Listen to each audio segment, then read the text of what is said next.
Estamos aún en el capítulo 3, sección quinta, y comienzo en el párrafo 8. ¿Qué le ocurre a la percepción en ausencia de juicios o de nada que no sea perfecta igualdad? Percibir se vuelve imposible. La verdad solo puede conocerse. Entonces, mientras haya un juicio, va a seguir habiendo percepción. Ahora, alguien puede trascender todos los juicios de ataque y seguir percibiendo lo que sería el mundo real o la iluminación, que es lo mismo. Pero incluso en el mundo real, el mundo perdonado, una mente iluminada sigue teniendo juicios de distinción, distingue entre la verdad y la mentira. Pero en el cielo, en la realidad del conocimiento, no hay una distinción entre verdad y mentira porque no hay ilusiones, no hay mentiras. No se puede distinguir entre lo falso y lo verdadero en el cielo, en el conocimiento, porque no hay ilusiones. No se necesita elegir o distinguir, no se necesita una corrección. ¿Qué le ocurre a la percepción en ausencia de juicios o de nada que no sea perfecta igualdad? Percibir se vuelve imposible. La verdad solo puede conocerse. Toda ella es igualmente verdadera y conocer cualquier parte de ella es conocerla en su totalidad. O sea que el conocimiento, esta verdad a la cual está hablando es la verdad del cielo, no la verdad de la mente correcta.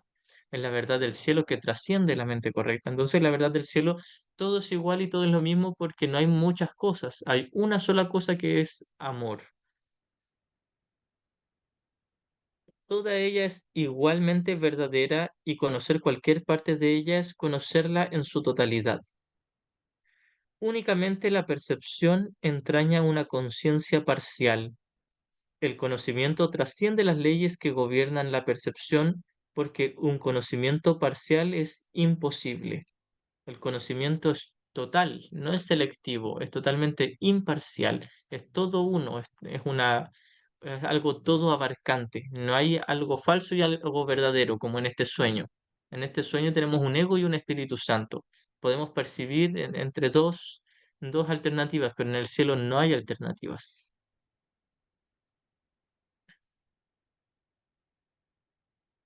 El conocimiento trasciende las leyes que gobiernan la percepción porque un conocimiento parcial es imposible. El conocimiento es uno y no tiene partes separadas. Y aquí escribe uno con mayúscula, haciendo alusión al ámbito de la realidad única. Tú que eres realmente uno con él, solo necesitas conocerte a ti mismo para que tu conocimiento sea total. Y conocerme a mí mismo es conocer a toda la afiliación, porque todos son yo. A pesar de que en este mundo de percepción cada quien tiene su propio tomador de decisiones, Dios sigue teniendo un solo hijo. O sea que para conocerme a mí tengo que haber practicado el perdón, el verdadero perdón, hasta el final con toda la afiliación, con todos mis hermanos. Y eso no quiere decir que yo tenga que ser consciente de cada uno de los miles de millones o billones o trillones o quintillones de seres que hay en todo el cosmos. Quiere decir que simplemente todo lo que me quede por perdonar lo perdono ahora, sea con quien sea que se me presente, sea quien sea, con quien tenga la oportunidad de perdonar, lo perdonamos simplemente. No quiere decir que uno tenga que conocer a todo el mundo, a todo el universo, no necesariamente. Quiere decir que practicamos el perdón, deshacemos nuestras proyecciones en quienes hayamos proyectado culpa. Tú que eres realmente uno con él, con el conocimiento, solo necesitas conocerte a ti mismo para que tu conocimiento sea total. Conocer el milagro de Dios es conocerlo a Él. Aquí nuevamente habla de el milagro de Dios haciendo referencia al Hijo de Dios. En esta y en los párrafos anteriores que leímos es la única parte donde Jesús habla de el milagro de Dios haciendo referencia al Cristo. En todo lo demás hace referencia a una corrección en la mente. Eso es el milagro. Aquí es una excepción, podríamos decir, es una forma poética de decir al Hijo de Dios, el milagro de Dios, que en realidad es la creación.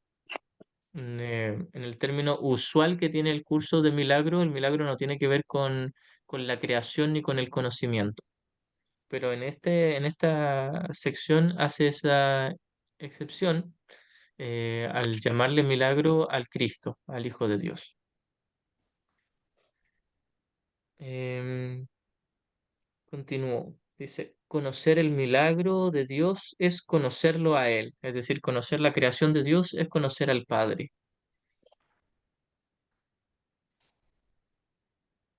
El perdón es lo que sana la percepción de separación.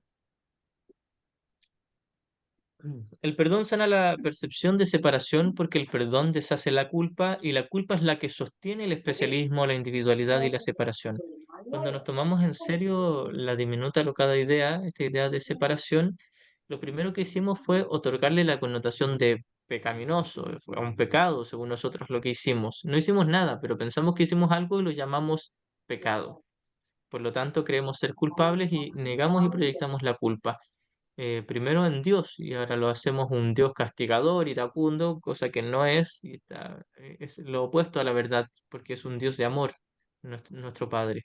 Pero nosotros lo pintamos de malvado porque nosotros creíamos ser pecadores y culpables.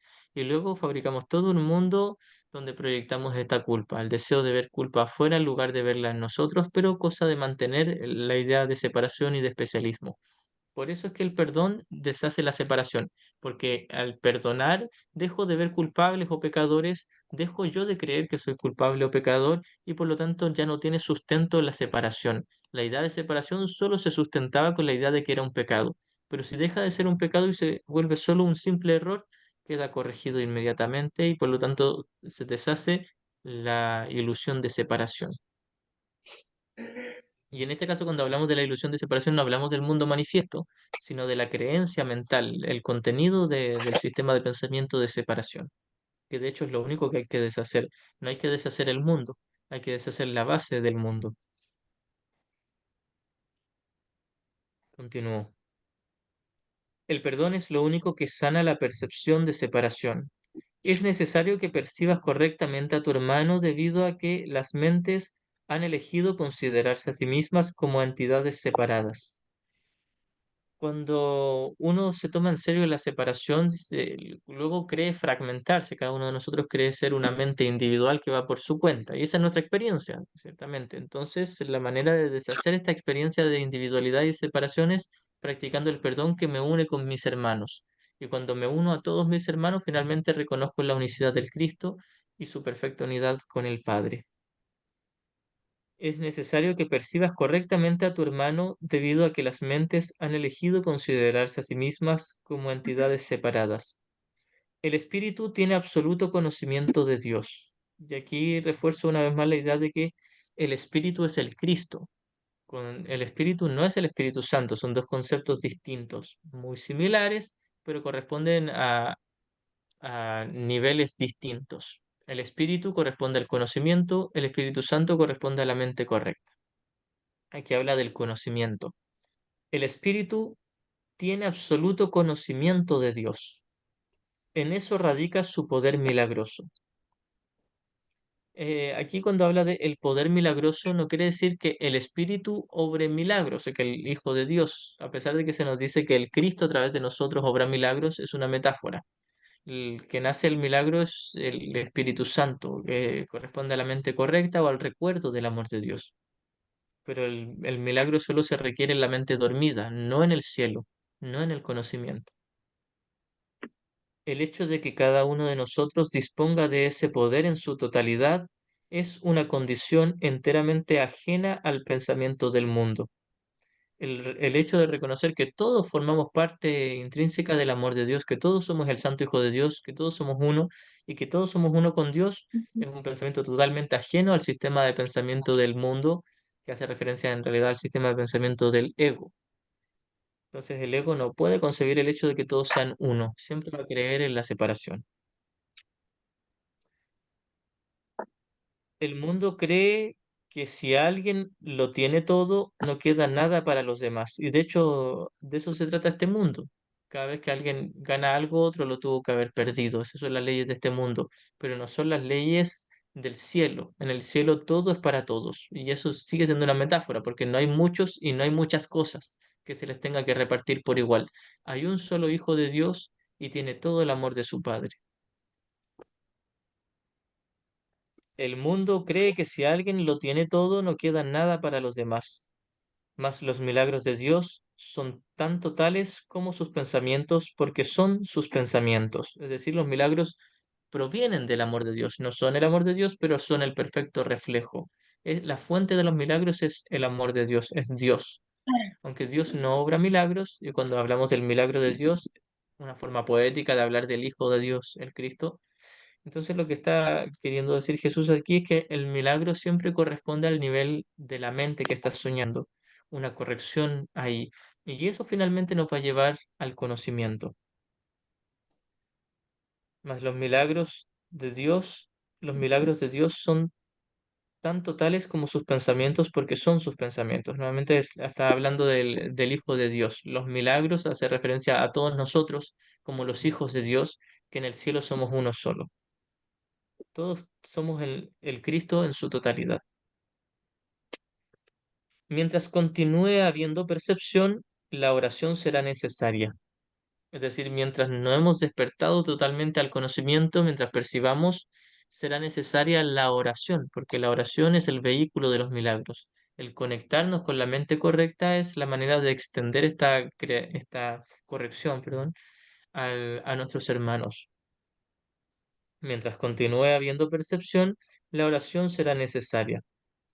Puesto que la percepción se basa en la escasez, los que perciben no han aceptado totalmente la expiación ni se han entregado a la verdad.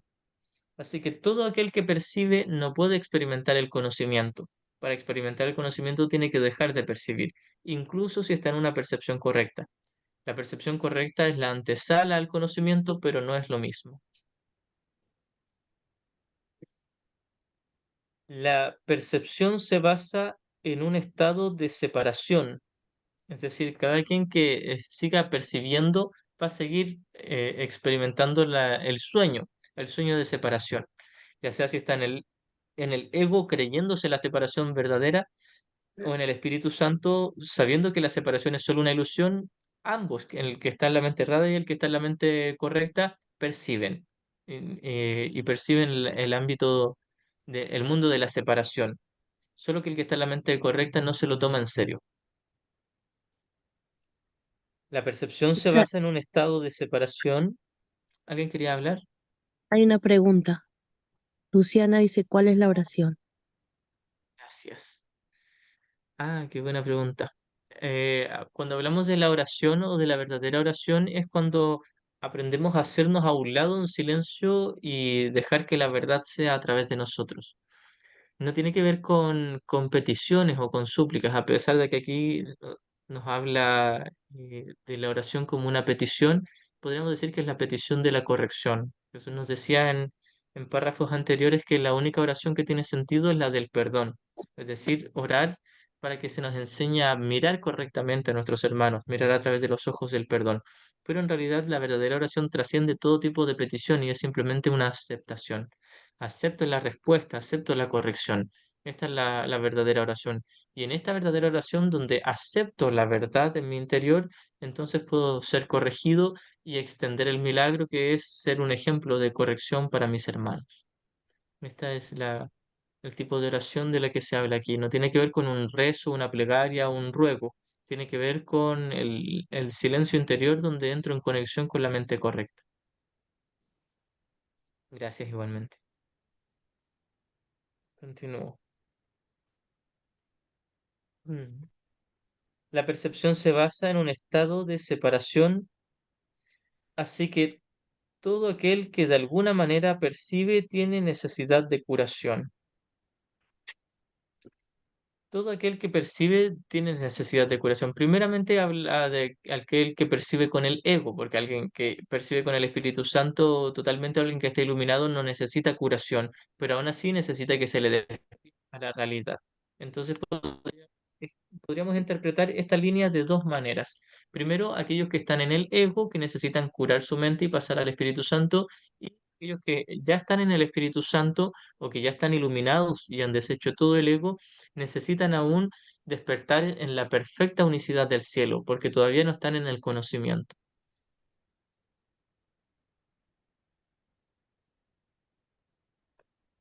La percepción se basa en un estado de separación, así que todo aquel que de alguna manera percibe tiene necesidad de curación. El estado natural de los que gozan de conocimiento es la comunión, no la oración. Entonces, en el cielo, la realidad del conocimiento, solo está esa comunión, no hay una oración, no hay que hacerse a un lado para recibir una corrección, porque en el cielo no se necesita una corrección. Ahora bien, al inicio, en la introducción del anexo del canto de la oración, Jesús nos dice que la oración es la única comunicación real y que en el cielo sí hay una oración, pero no como la que ocupamos aquí. La que ocupamos aquí, la verdadera oración del mundo de la percepción, es hacernos a un lado y aceptar una corrección. Trasciende cualquier súplica. Y luego la oración real del cielo es esta perfecta comunión. Entonces, cuando aquí Jesús dice que en el cielo no hay ese tipo de verdadera oración, podríamos hablar de la verdadera oración y la real oración. La verdadera oración es solo en el ámbito de la corrección de la mente. Y la real oración, que es esta perfecta comunión, es el conocimiento. El conocimiento es la única oración real, que es simplemente la comunicación entre el Padre y el Hijo, que hablar de comunicación sigue siendo una metáfora, simplemente son el amor amándose a sí mismo. Y no es algo que vamos a poder entender por ahora. El estado natural de los que gozan de conocimiento es la comunión, no la oración. Dios y su milagro son inseparables. Dios y su creación, el Cristo. Debemos recordar una vez que aquí en esta sección se hace una excepción al hablar del milagro de Dios, haciendo referencia al Hijo de Dios, no a los milagros de corrección, sino a la creación de Dios, pero solo en esta sección. Dios y su milagro son inseparables. Cuán bellos son en verdad los pensamientos de Dios que viven en su luz. Y aquí escribe pensamientos con P mayúscula. Hablar de la idea de Dios, las creaciones de Dios, los pensamientos de Dios, el milagro de Dios, todo esto hace referencia al Cristo, al Santo Hijo de Dios, al único Hijo que todos somos en la realidad. Cuán bellos son en verdad los pensamientos de Dios que viven en su luz. Tu valía está más allá de la percepción porque está más allá de toda duda. Nuestra valía, el ser, el Cristo está más allá de toda interpretación o de toda evaluación. Es simplemente la extensión perfecta del amor de Dios. Es el amor de Dios. ¿Alguien quería hacer una pregunta? ¿O se les prendió el micro solamente?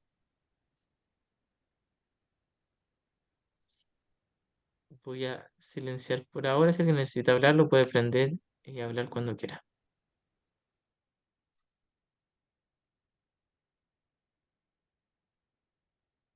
Repito esta línea. Cuán bellos son en verdad los pensamientos de Dios que viven en su luz. Tu valía está más allá de la percepción porque está más allá de toda duda. Es decir, en el conocimiento solo hay certeza, no hay una variación entre un sistema y otro. No te percibes a ti mismo bajo ninguna otra luz. No te percibas a ti mismo bajo ninguna otra luz. Jesús nos exhorta a que solo percibamos desde el Espíritu Santo, desde la verdad, desde el reconocimiento de que todos somos la santa creación de Dios y no como cuerpos, sino como espíritu. Conócete en la única luz en la que el milagro que eres se alza en perfecta claridad. Es decir, Jesús nos hace un llamado a despertar en el cielo. Jesús nos dice, conócete solo ahí en el cielo. De hecho, solo en el cielo puedes conocerte o saber quién eres. Aquí a lo más puedes percibirte correctamente, pero la percepción, por muy correcta o por muy santa, como se nos decía en otra sección, por muy santa que sea, sigue estando limitada y sigue siendo percepción. Por lo tanto, no es el conocimiento ni es el cielo. Sin embargo, es tremendamente necesaria esta percepción correcta primero para llegar a despertar en el cielo. Y ahí acabamos con esta sección. Si alguien tiene alguna pregunta, la puede hacer. Y si no, vamos a continuar con la sección sexta del capítulo 3. Esto dice, los juicios y el problema de la autoridad. Hemos hablado ya del juicio final, aunque no con gran detalle. Después del juicio final no habrá ningún otro juicio. Dicho juicio es simbólico porque más allá de la percepción no hay juicios. Cuando la Biblia dice no juzguéis y no seréis juzgados, lo que quiere decir es que si juzgas la realidad de otros, no podrás evitar juzgar la tuya propia. Es decir, mientras juzgues al Cristo en tu hermano, no lo vas a poder conocer y por lo tanto no podrás conocer quién eres tú realmente. El juicio final es el último juicio, podríamos decir, es el reconocimiento, cuando el Espíritu Santo nos dice, tú eres el Santo Hijo de Dios, a pesar de que nos lo dice constantemente como esta famosa lección que dice, la voz de Dios me habla durante todo el día, el asunto es si es que yo la quiero escuchar o no, pero cuando yo decido escucharla por completo, aceptar la expiación para mí mismo, eso es lo que le llamamos el juicio final, pero se dice que es cuando toda la filiación haya aceptado la expiación para sí mismo, ese es el último juicio. Eso se dará al final de la ilusión de tiempo, al final de esta línea de tiempo. Voy a repasar este párrafo. Hemos hablado ya del juicio final, aunque no con gran detalle. Después del juicio final no habrá ningún otro, es decir, todos habrán despertado. Dicho juicio es simbólico, porque más allá de la percepción no hay juicios. Cuando se acaba la percepción no hay nada que juzgar, solo se conoce la verdad. Cuando la Biblia dice no juzguéis y no seréis juzgados, lo que quiere decir es que si juzgas la realidad de otros, no podrás evitar juzgar la tuya propia. Nuevamente, mientras condena a mi hermano, me voy a condenar a mí. Mientras juzgue la santidad de mi hermano y no la reconozca, no reconoceré mi propia santidad. La decisión de juzgar en vez de conocer es lo que nos hace perder la paz. De hecho, en un comienzo, cuando comenzó todo el sueño, decidimos percibir en lugar de conocer. Y este fue el inicio de todo el conflicto y la idea y el mundo de separación. Juzgar es el proceso en el que se basa la percepción, pero no el conocimiento. He hecho referencia a esto anteriormente al hablar de la naturaleza selectiva de la percepción y he señalado que la evaluación es obviamente su requisito previo. Solo en la percepción se puede juzgar, interpretar, evaluar, ser consciente de algo más, creer, porque en el cielo no hay creencias, solo hay certeza, hay conocimiento. Solo en el sueño, en la percepción, se puede variar, se puede evaluar algo como distinto de otra cosa.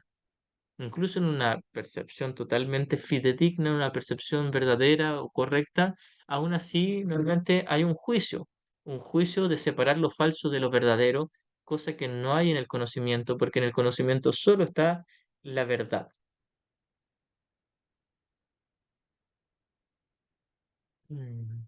Los juicios siempre entrañan rechazo. Nunca ponen en relieve solamente los aspectos positivos de lo que juzgan, ya sea en ti o en otros. Y aquí está hablando de los juicios del ego, que siempre juzga, separa, compara y hace distinciones y se las cree como verdad. Lo que se ha percibido y se ha rechazado o lo que se ha juzgado y se ha determinado que es imperfecto permanece en tu mente porque ha sido percibido. Es decir, tal como perciba a mis hermanos, me percibiré a sí mismo. Cuando condeno a mis hermanos, esa condenación queda en mí. No literalmente, no es una condenación real, sino una creencia de que yo soy culpable, una creencia de que soy condenado.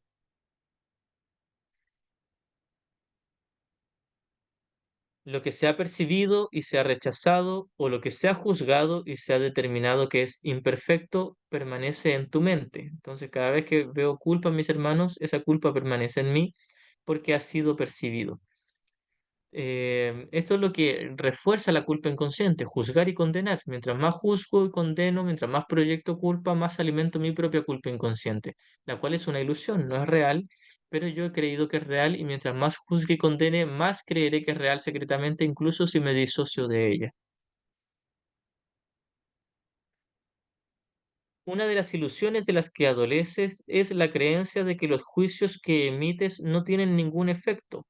Yo creo que yo puedo juzgar a todo el mundo y condenarlos a todos y mantenerme en paz, que no tiene ningún efecto sobre mi mente, que no me afecta en nada. Y de hecho, muchas personas creen eso. Y muchos de nosotros lo hemos creído por mucho tiempo.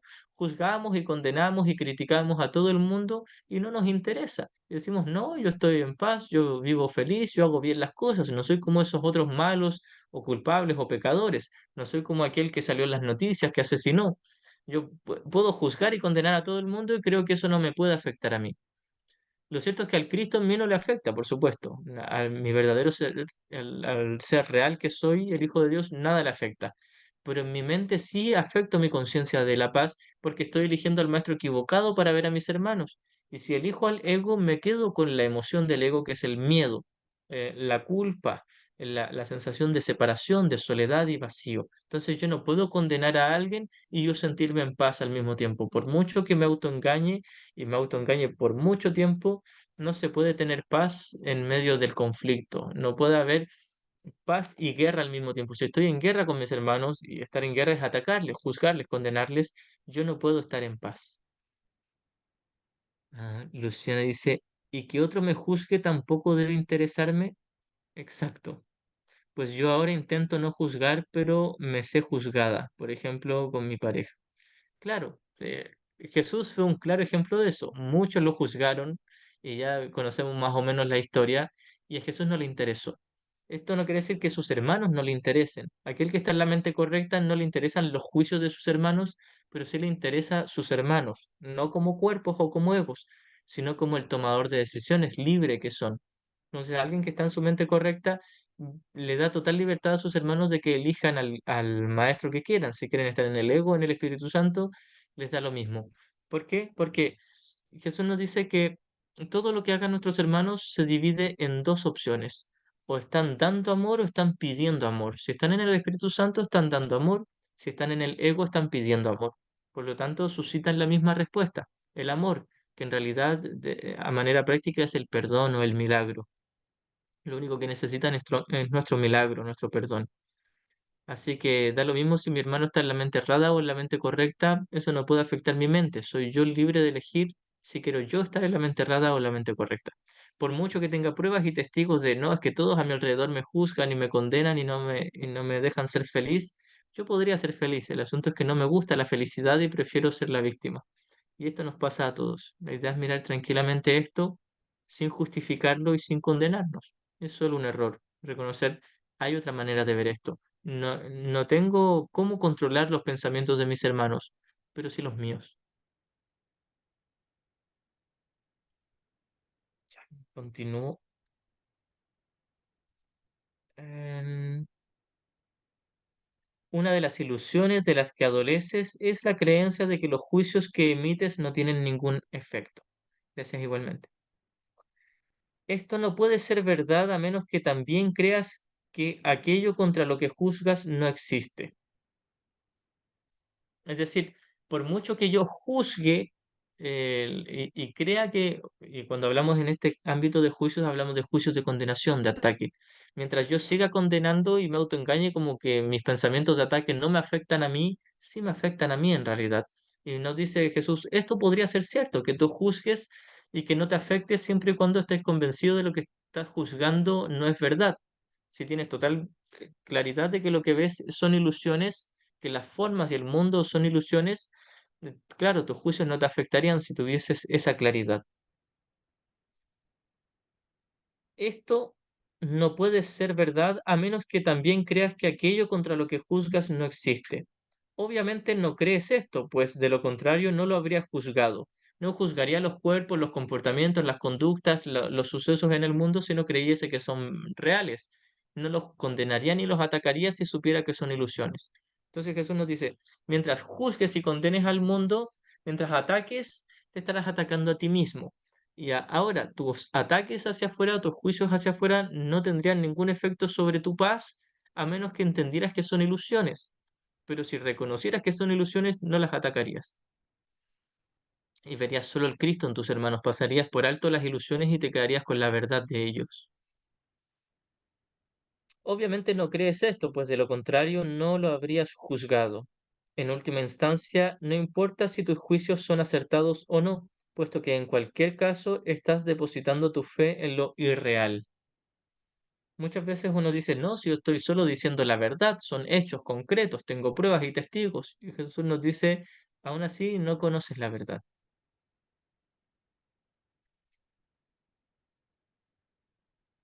Esto es inevitable independientemente del tipo de juicio de que se trate, ya que juzgar implica que abrigas la creencia de que la realidad está a tu disposición para que puedas seleccionar de ella lo mejor, lo que mejor te parezca. Entonces yo creo que hay cosas buenas, cosas malas y que puedo quedarme con ciertas ilusiones que a mí me gustan y desprenderme de otras. Pero si elijo una sola ilusión como el placer, me quedaré con todas, como el miedo, el conflicto, la culpa, sobre todo la culpa.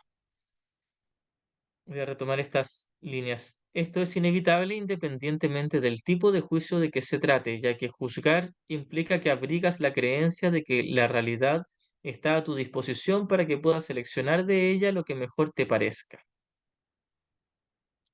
Y en esto somos selectivos, perdonamos a algunos, condenamos a otros, y Jesús nos dice, el verdadero perdón generaliza, el milagro generaliza, ve a todos por igual, y reconoce que todos en el contenido son el Santo Hijo de Dios, y que sus apariencias todas son igualmente falsas.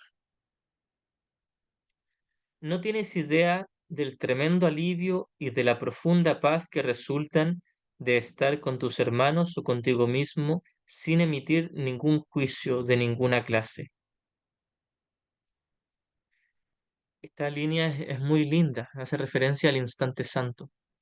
En el momento en que yo abandono todos los juicios de ataque hacia mis hermanos o hacia mí, eso es el instante santo, es la mente correcta, es un milagro que lo extiendo a la mente de mis hermanos. Es la curación. Y es el propósito de este curso. Voy a repetir estas líneas. No tienes idea del tremendo alivio y de la profunda paz que resultan de estar con tus hermanos o contigo mismo sin emitir juicios de ninguna clase. Es decir, ya no los juzgo ni como que me van a condenar, ni como que son el responsable de mi paz, ni como que son el responsable de mi falta de paz. No tengo ningún juicio, ni positivo ni negativo.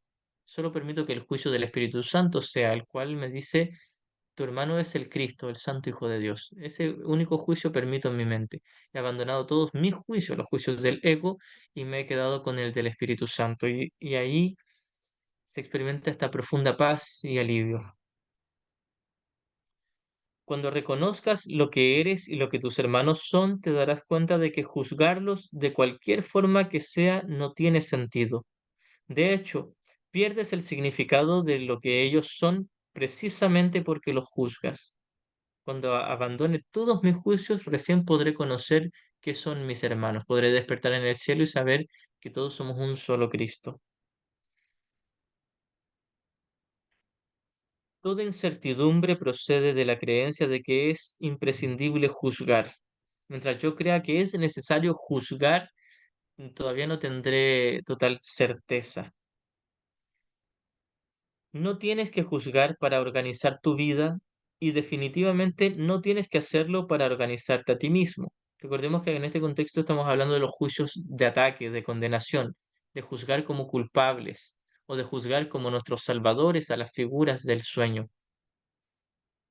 Sin embargo, Jesús nos dice que nuestros hermanos son nuestros salvadores, pero en el contexto de que nos perdonamos en ellos. Pero mientras que haga ídolos de odio especial o de amor especial con mis hermanos y los confunda con su apariencia, su cuerpo, su personaje, no podré conocerlos verdaderamente, porque seguiré juzgando.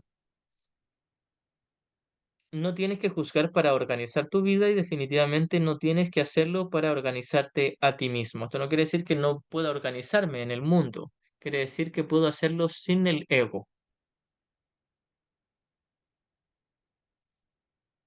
En presencia del conocimiento, todo juicio queda automáticamente suspendido, y este es el proceso que le permite al conocimiento reemplazar la percepción. Es decir, cuando acaba todo juicio, se suspende todo juicio, llega el conocimiento. Eso se puede experimentar en una revelación. En una revelación no hay juicio de ninguna clase, no hay ningún tipo de interpretación o evaluación. Asimismo en el conocimiento, pero el conocimiento es la experiencia eterna. Tienes miedo de todo aquello que has percibido y te has negado a aceptar. Jesús nos dice que tenemos miedo primero de dos cosas. Nos inventamos todo un mundo que a nuestro juicio es temible y creemos que tenemos miedo de ese mundo. Pero lo que realmente nos da miedo es reconocer que no hay mundo. Nos da miedo reconocer la verdad, la perfecta santidad y unicidad del Cristo. ¿Crees que por haberte negado a aceptarlo has perdido control sobre ello? Nosotros somos muy hábiles para autoengañarnos y disociarnos de nuestra capacidad de elegir, y nuestra capacidad de control sobre nuestra experiencia mental. Jesús nos dice, tú eres amo y señor de tu mente. Nadie puede controlar tu mente, ni el mundo, ni lo que le ocurre a tu cuerpo, lo que le ocurre a los cuerpos de tus familiares, o sea, lo que sea en el mundo de tiempo y espacio. Jesús nos dice, nada en la película, nada en la pantalla del cine va a afectar al que está sentado en la butaca mirando la película. Lo único que puede afectar al espectador de la película es el mismo espectador de la película, el mismo tomador de decisiones que puede elegir entre el ego y el Espíritu Santo. Voy a retomar estas líneas. Tienes miedo de todo aquello que has percibido y te has negado a aceptar. ¿Crees que por haberte negado a aceptarlo has perdido control sobre ello? Por eso es por lo que lo ves en pesadillas o disfrazado bajo apariencias agradables en lo que parecen ser tus sueños más felices. Nosotros seguimos engañados con ídolos de odio especial o amor especial y creemos que hay fantasías buenas y fantasías malas. Y Jesús nos dice, todas las fantasías son iguales, falsas, ilusorias. Lo único verdadero es el Cristo en tus hermanos, la inocencia, la santidad de ellos. Nada que te hayas negado a aceptar puede ser llevado a la conciencia. De por sí no es peligroso, pero tú has hecho que a ti te parezca que lo es. Mientras no examine honestamente mis ídolos de odio especial o de amor especial, me van a parecer como algo peligroso porque creeré que son pecados. Pero Jesús nos dice, tienes que mirar de frente a tus ilusiones, las ilusiones en tu mente, para reconocer que son falsas, para reconocer que son solo eso, ilusiones. Mientras las vea de reojo y no las quiera enfrentar, todavía creeré que son reales y creeré que son pecaminosas y por lo tanto creeré que son peligrosas y que realmente afectaron la paz del cielo, pero mis ilusiones o mis errores no han afectado nada en realidad. Solo mi conciencia de la verdad, pero no a la verdad. Cuando te sientes cansado es porque te has juzgado a ti mismo como capaz de estar cansado.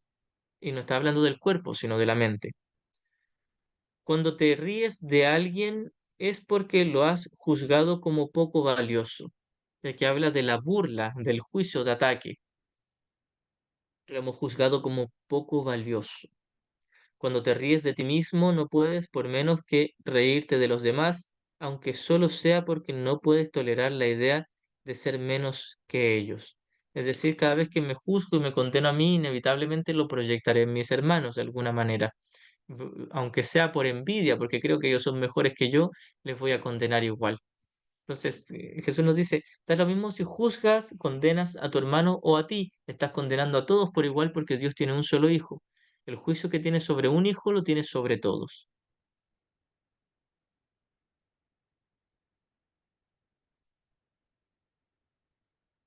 Cuando te ríes de ti mismo, no puedes por menos que reírte de los demás, aunque solo sea porque no puedes tolerar la idea de ser menos que ellos. Todo esto hace que te sientas cansado, ya que es algo básicamente descorazonador. Es decir, lo que nos mantiene cansados o agotados, y no estamos hablando del cuerpo, el cuerpo no siente nada, es la mente la que se cansa, proviene de los juicios. Juzgo a mis hermanos, me juzgo a mí, los condeno a ellos, me culpo a mí. Todo ese ir y venir de juicios de ataque y condenación son lo que nos agotan y nos producen dolor, cansancio o fatiga. No eres realmente capaz de estar cansado. Es decir, el Cristo en ti no puede cansarse verdaderamente, pero eres muy capaz de agotarte a ti mismo, es decir, de nublar mi conciencia, de permanecer dormido. La fatiga que produce el juzgar continuamente es algo prácticamente intolerable. Muchas veces nos vemos la tentación de decir, no soporto el juicio de los demás, me agota que todo el mundo juzgue y se critique y se condene y se grite. Me agota, me cansa, pero en realidad lo que me cansa son mis juicios, los juicios que yo tengo sobre los juicios de los demás. Los juicios de los demás no me pueden agotar ni cansar, son mis juicios los que me agotan. La fatiga que produce el juzgar continuamente es algo prácticamente intolerable. Es curioso que una habilidad tan debilitante goce de tanta popularidad. Es decir, nosotros de hace tiempo en nuestro camino espiritual sabemos que no ganamos nada con juzgar, que juzgar es juzgarnos a nosotros mismos, que atacar es atacarnos a nosotros mismos y sin embargo lo seguimos haciendo todo el día, todos los días, constantemente. Por eso es que Jesús nos dice, es curioso que una habilidad tan debilitante, que si sabes que te sientes pésimo juzgando, es curioso que lo sigas haciendo. Y Jesús no nos quiere humillar, ni ofender, ni nos está presionando, ni apurando. Simplemente nos está ayudando a tomar conciencia de que no tiene lógica esto. Es curioso que una habilidad tan debilitante goce de tanta popularidad. No obstante, si deseas ser el autor de la realidad, te empeñarás en en aferrarte a los juicios. Mientras yo quiera ser el padre, el amo y señor y crea ser independiente de mi padre, tendré que aferrarme a los juicios, porque los juicios son los que mantienen mi idea de estar separado, mi idea del mundo de la separación, mi idea de que tengo mi propio reino aquí separado de Dios.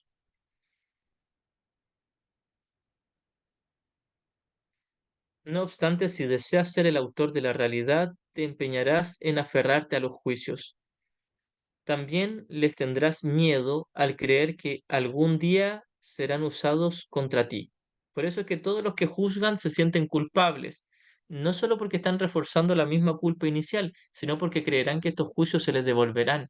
Y ahora que sé que estoy atacando, tengo miedo a un karma o a una devolución de parte de Dios o del mundo, del universo, de la energía de alguien.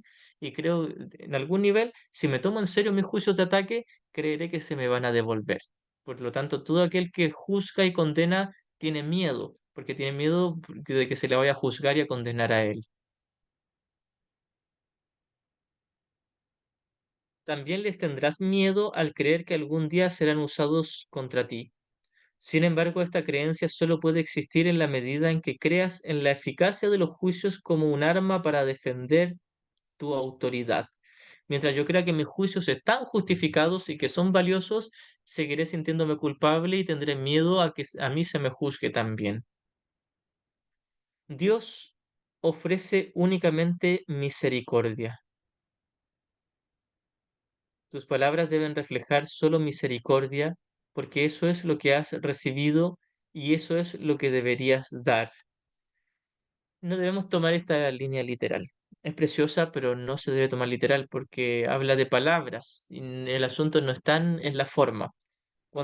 Si uno se toma literal esta línea, se va a ver tentado a simplemente ocupar puras palabras bonitas y decir te amo mucho y te bendigo, querido hermano. Y solo vamos a seleccionar palabras que nosotros juzguemos como buenas o misericordiosas.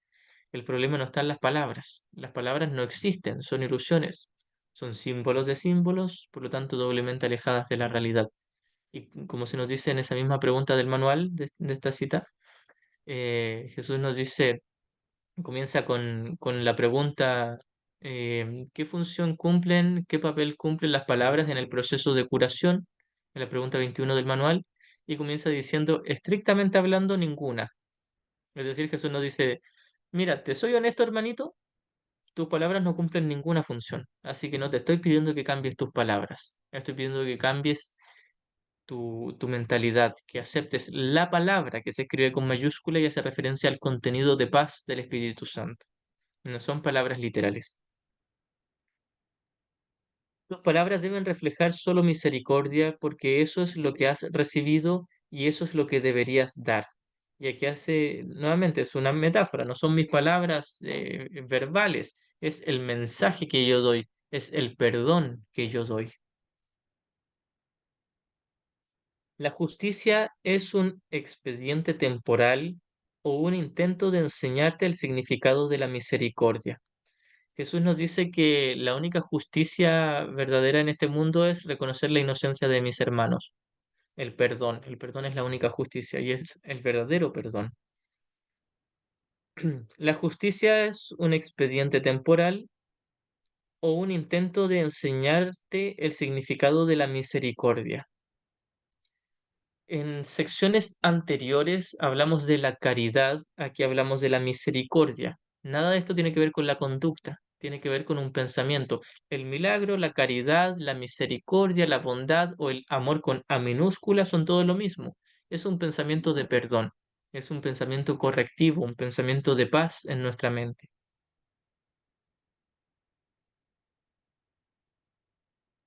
La justicia es un expediente temporal o un intento de enseñarte el significado de la misericordia, es decir, del verdadero perdón. Es juzgadora únicamente porque tú eres capaz de cometer injusticias. La verdadera justicia es juzgadora, pero no en un sentido de ataque, sino en un sentido de distinguir lo falso de lo verdadero. He hablado de distintos síntomas y a ese nivel la variedad de los mismos es casi infinita. Todos ellos tienen, no obstante, una sola causa, el problema de la autoridad. Esta es la raíz de todo mal, y pone la raíz de todo mal entre comillas, haciendo referencia a una cita bíblica. Creo que en la Biblia se dice que el dinero es la raíz de todo mal. Bueno, aquí se nos dice que es el problema de la autoridad, el creer que yo soy el amo y señor y que soy independiente de mi padre. Esa es la raíz de todo problema y conflicto. Esa es la raíz de todo mal, entre comillas. No es que el mal sea real, sino que la ilusión de falta de paz.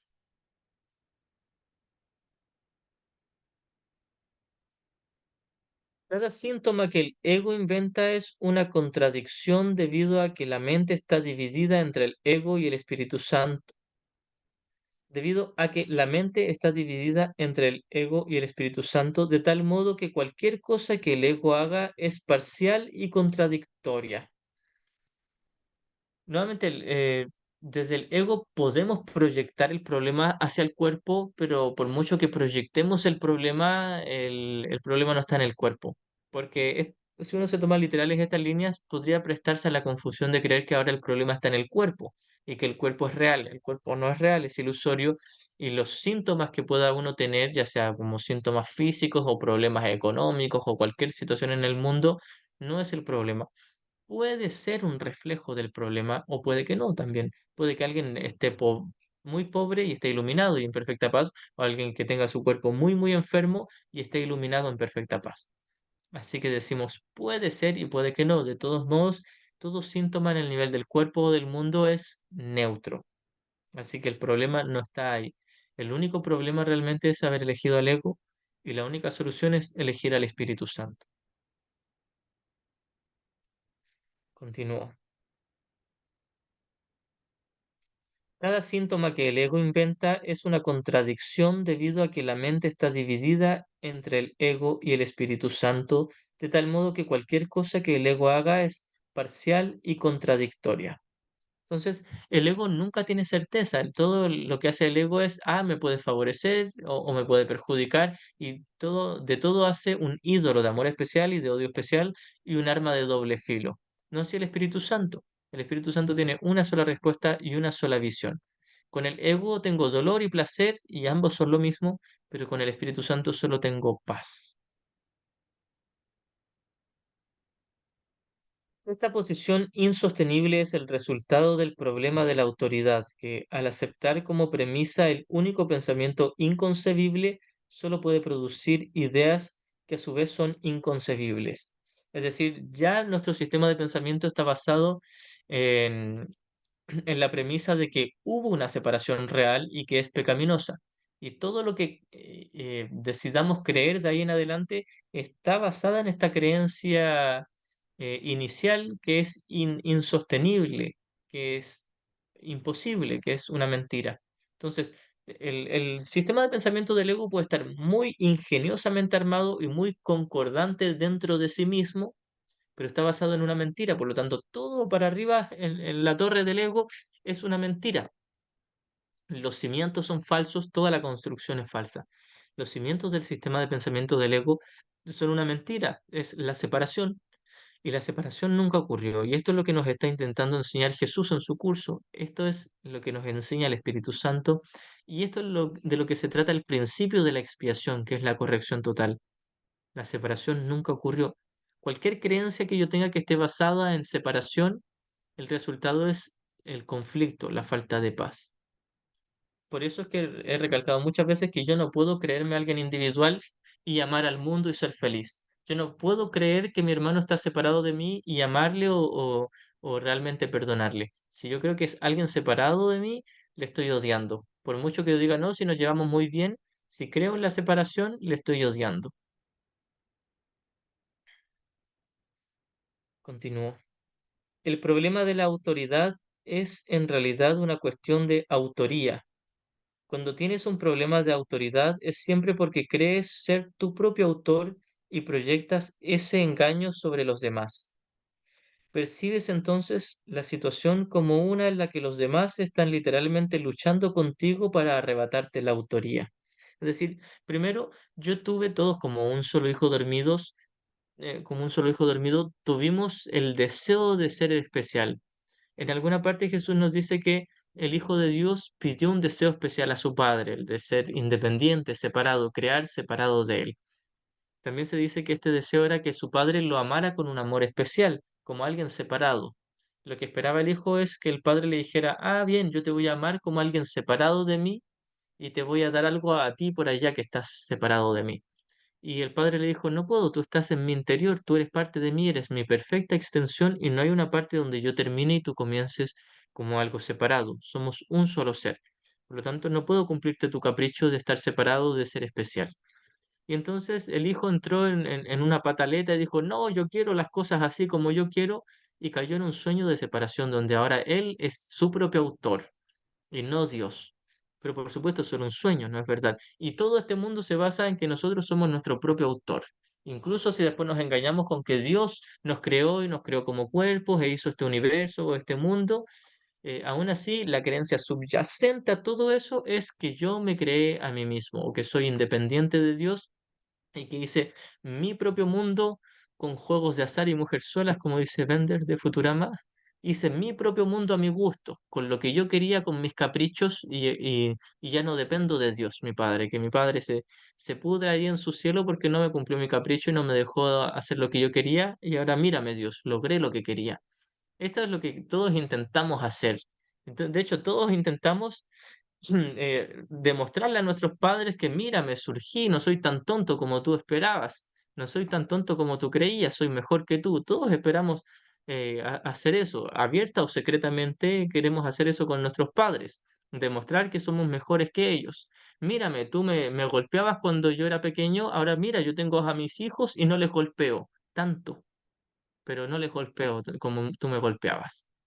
O ya no les grito tanto, no les juzgo ni les maltrato como tú me maltrataste. Todos queremos ser mejor que nuestros padres. Y eso es un pálido reflejo del deseo del Hijo de Dios de ser su propio jefe, su propio autor, su propio padre. Decir, ah, yo soy mejor que mi padre. Mira, hice un mundo mejor que el que tú me diste, Dios. Este es el capricho del Hijo y el capricho que todos tenemos aquí. Este es el problema de la autoridad. Y cuando nos tomamos en serio esto, lo proyectamos en nuestros hermanos y ahora tenemos miedo. Ahora tengo miedo que se me arrebate esta autoría o este especialismo. Y tenemos miedo de todos nuestros hermanos. Porque así como creemos nosotros haberle arrebatado la autoridad a Dios, ahora creemos que cualquiera de nuestros hermanos va a venir a arrebatárnosla a nosotros.